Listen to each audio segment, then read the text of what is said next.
This video is sponsored by Lingoda. No matter what your German level is, you can find lessons to fit your needs on Lingoda. All of their lessons are live lessons with qualified native speakers who can help you reach your German learning goals. Click the link in the description and get started learning German with Lingoda today.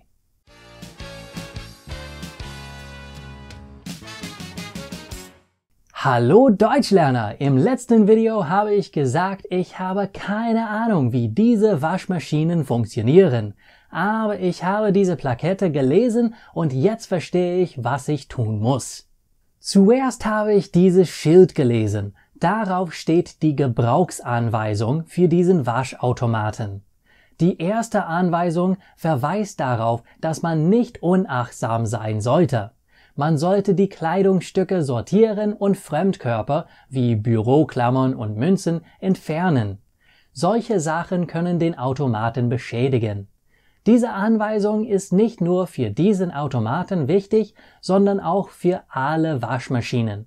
Jedes Mal, wenn ich ein Stück Papier in meiner Hosentasche vergesse, muss ich die Kleidung zweimal waschen oder die Papierstücke von allen Kleidungsstücken mit der Hand entfernen.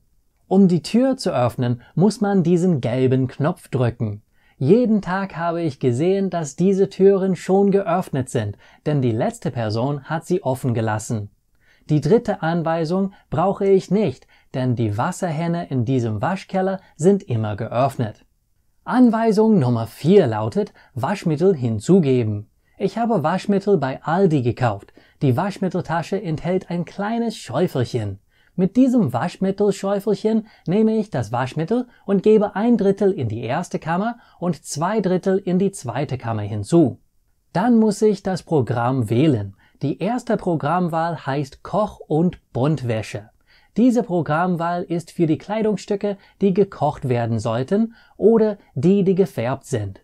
Pflegeleicht sollte man wählen, wenn die Kleidungsstücke nur bei 30 oder 40 Grad Celsius gewaschen werden dürfen.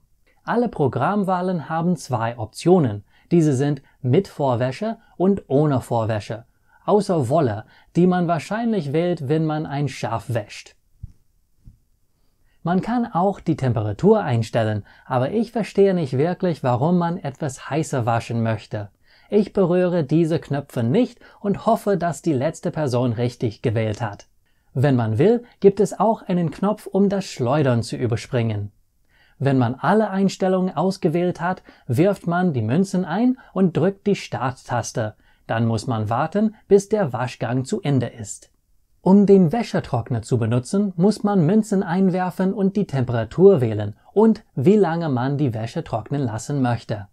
Wenn du die Wäsche falten möchtest, musst du jemanden anderen fragen. Ich habe keine Ahnung. Ich lege die Kleidung in einen Wäschekorb und suche mir raus, was ich tragen will. Ich vermisse den Fluff & Fold Waschsalon.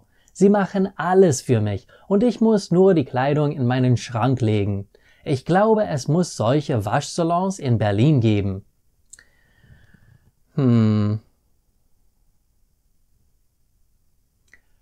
Freddy Leck macht genau das und ist nicht weit entfernt. Problem gelöst. Wenn ihr online nach deutschsprachigen Unterrichtsstunden sucht, solltet ihr bei Lingoda vorbeischauen. Ihre Lehrer sind Muttersprachler und ihre Lektionen sind fantastisch. Es gibt einen Link in der Beschreibung dafür.